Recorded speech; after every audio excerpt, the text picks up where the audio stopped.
Dear students, आज का हमारा जो टॉपिक रहेगा वो है अलजेब्रा। कुछ बच्चों की डिमांड थी कि सर अलजेब्रा के टॉपिक को थोड़ा अच्छे से एक्सप्लेन कर दीजिए। तो अलजेब्रा क्या होता है उसके बारे में हम अंडरस्टैंड करने के लिए जा रहे हैं। Algebra is a branch of mathematics in which letters and numbers are used together. यानी अलजेब्रा मैथमेटिक्स की वो ब्रांच होती है जिसमें हम लेटर्स का यूज करते हैं और नंबर्स का यूज करते हैं। जैसे फॉर एग्जांपल y + 3 = 12। तो यहां पर जो लेटर यूज किया गया है वो क्या है, y, और नंबर क्या है 3 and 12। Then it is the example of equation. Now अब ये लेटर्स जो होते हैं इनको हम एक और नेम से जानते हैं, that is known as variable. Okay, और जो नंबर जो होते हैं उनको हम एक और नेम से जानते हैं, that is known as constant. अब ये कांस्टेंट होते क्या हैं?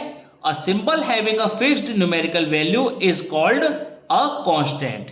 यानी कि ऐसे सिंबल जिनकी वैल्यू फिक्स्ड होती है वो हमारे क्या कहलाते हैं, कांस्टेंट कहे जाते हैं। जैसे 2 - 3/7 √2 एंड -12। और जो हमारे डेसिमल नंबर जो भी होते हैं जैसे 1.2 3.7, ये भी हमारे कांस्टेंट की कैटेगरी में आते हैं। Now variable, a letter representing an unknown value is called variable. यानी कि लेटर जो हमें अननोन वैल्यू के बारे में बताता है वही हमारा क्या कहलाता है, वेरिएबल कहा जाता है।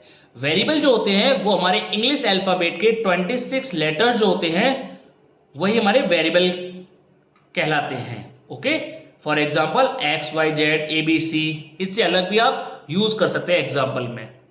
Now coefficient, the number multiplied by a variable is called coefficient.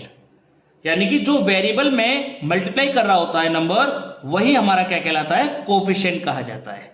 जैसे फॉर एग्जाम्पल यहां एक एग्जाम्पल दिया हुआ है 8x। अब यहां वेरिएबल क्या है, x, और उसमें किसका मल्टीप्लाई हो रहा है, 8 का। Then it is a coefficient of x। ठीक है, 8 यहां पर क्या होगा, x का कोफिशिएंट होगा। Another example -4y। अब यहां पर वेरिएबल क्या है हमारा, y, और y में किसका मल्टीप्लाई हो रहा है, -4 का। तो यहां पर जो -4 है ये हमारा न्यूमेरिकल कोफिशिएंट हो जाएगा। अब इसमें थोड़ा सा और भी कॉन्सेप्ट है। जैसे मानकर चलिए अगर यहां पर होता 2xyz। ओके, अगर यहां पर हमसे कोफिशिएंट पूछा किसी पर्टिकुलर वैल्यू का, जैसे हमसे अगर कोफिशिएंट पूछता z का, ठीक है, तो z को हम स्किप करके यानी हाइड कर लेंगे यहां पर,